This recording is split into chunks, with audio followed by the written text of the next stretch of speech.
Paglipat ng mga senador sa bagong gusali sa Taguig, posibleng sa 2028 pa. Si Mean Corveras na detalye ng balita. Mean? Kung nais ni Senate President Francis Escudero na sa 2028 pa lumipat sa kanilang bagong gusali sa Taguig. Ayon kay Escudero, yan ay para hindi na gumastos ang mga senador sa pagpapaayos ng kanilang magiging opisina, lalo na ang magtatapos na ang termino sa 2028. Sa ngayon, batayan niya sa detailed architectural and engineering design, matatapos ang gusali sa huling quarter ng 2026 o sa unang bahagi ng 2027. Natagalan niya ang konstruksyon dahil sa ilang ginawang pagbabago sa disenyo.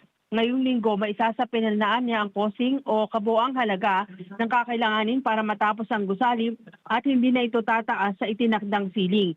May inilaan naman anyang pondo ang Senado para dito ngayong taon sa ilalim ng pambansang budget.